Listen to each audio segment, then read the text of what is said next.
Elder Clayton, you are serving right now on the church's Public Affairs Committee. If there's ever been a time that it would be interesting to serve on the church's Public Affairs Committee, it would have to be today. What are you learning through all of that, and what can you teach us that you think we as members ought to know about how to represent the church in this moment where there is increased scrutiny and increased interest? A wonderful question, and one that we give a lot of attention to.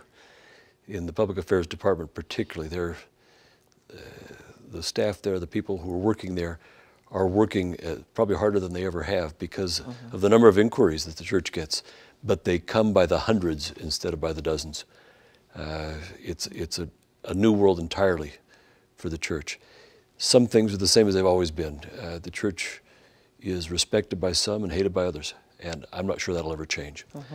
Our duty, though, to tell our story ourselves and not to let it be told by others for us, I think, is one of the clear lessons that we're learning.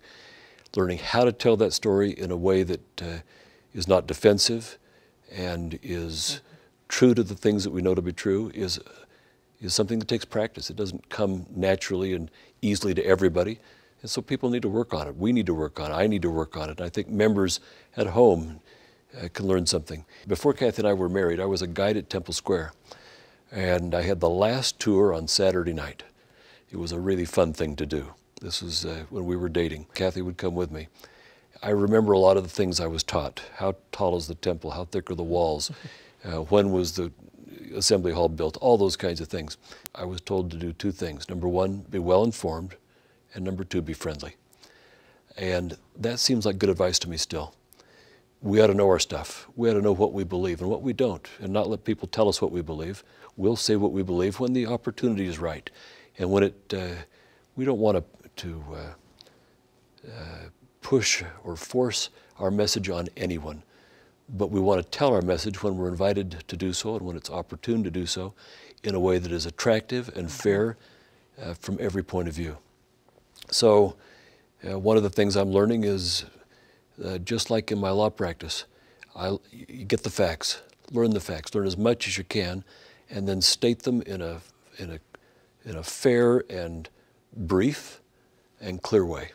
I think that's a message that's helpful to everybody. The second part of that is be friendly. We'll do a lot worse than to simply be great people.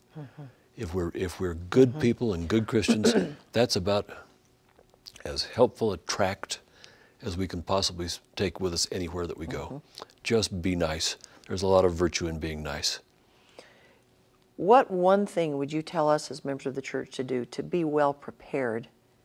Because I think when you're well prepared, it's almost easier to be friendly because you're not worried that you're going to stumble or say something that isn't right or handle something inappropriately. Do you have any tips or any counsel? Well, yes, I do, and there's a little scripture that comes to mind too. If ye are prepared, ye shall not fear. There's a message in that.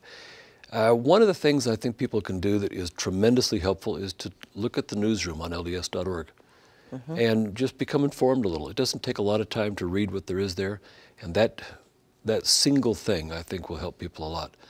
And then take time to become acquainted with Mormon messages and with I'm a Mormon, because there are wonderful things that people can use and spread and share that are friendly and helpful and will help people learn how to share our message. Just watch a few of those Mormon messages. Watch a few of the I'm a Mormon recordings. People will get a feeling for how to do it. Wonderful. Yeah, I had a thought to that. Please. Often when we are out and about in various parts of the world for various kinds of devotionals, my husband will invite those in the congregation to ask questions, and he'll spend the whole of the time responding to those questions.